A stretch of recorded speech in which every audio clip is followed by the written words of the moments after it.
Old Sultan. A shepherd had a faithful dog, called Sultan, who was grown very old, and had lost all his teeth.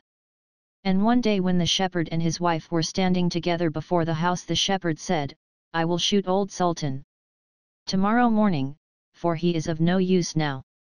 But his wife said, "Pray let the poor faithful creature live, he has served us well a great many years, and we ought to give him a livelihood for the rest of his days." "But what can we do with him?" said the shepherd, "he has not a tooth in his head, and the thieves don't care for him at all. To be sure he has served us, but then he did it to earn his livelihood, tomorrow shall be his last day, depend upon it." Poor Sultan, who was lying close by them, heard all that the shepherd and his wife said to one another, and was very much frightened to think tomorrow would be his last day, so in the evening he went to his good friend the wolf, who lived in the wood, and told him all his sorrows, and how his master meant to kill him in the morning. "Make yourself easy," said the wolf. "I will give you some good advice. Your master, you know, goes out every morning very early with his wife into the field, and they take their little child with them, and lay it down behind the hedge in the shade while they are at work.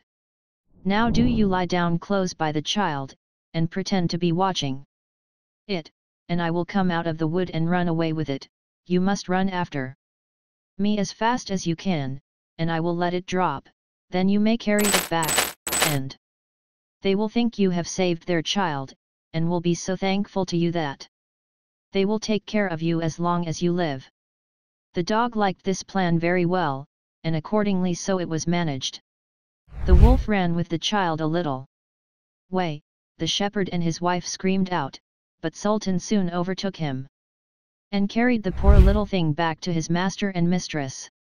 Then the shepherd patted him on the head, and said, "Old Sultan has saved our child from the wolf, and therefore he shall live and be well taken care of, and have plenty to eat. Wife, go home and give him a good dinner, and let him have my old cushion to sleep on as long as he lives."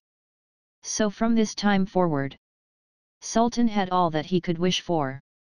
Soon afterwards the wolf came and wished him joy, and said, "Now, my good fellow, you must tell no tales, but turn your head the other way when I want to taste one of the old shepherd's fine fat sheep."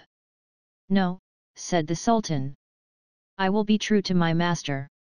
However, the wolf thought he was in joke, and came one night to get a dainty morsel. But Sultan had told his master what the wolf meant to do, so he laid wait for him behind the barn door, and when the wolf was busy looking out for a good fat sheep, he had a stout cudgel laid about his back, that combed his locks for him finely. Then the wolf was very angry, and called Sultan an old rogue, and swore he would have his revenge. So the next morning the wolf sent the boar to challenge Sultan to come into the wood to fight the matter. Now Sultan had nobody he could ask to be his second but the shepherd's old three-legged cat, so he took her with him, and as the poor thing limped with some trouble, she stuck up her tail straight in the air.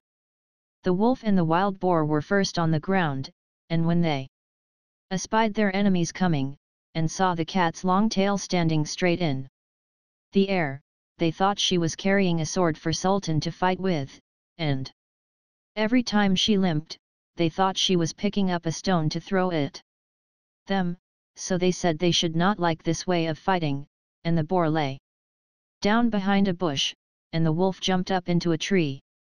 Sultan and the cat soon came up, and looked about and wondered that no one was there.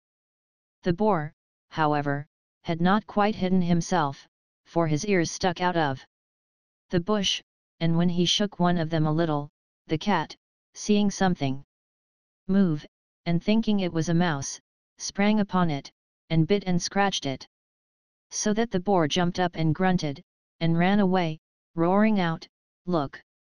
Up in the tree, there sits the one who is to blame." So they looked up, and espied the wolf sitting amongst the branches, and they called him a cowardly rascal, and would not suffer him to come down till he was heartily ashamed of himself, and had promised to be good friends again with old Sultan.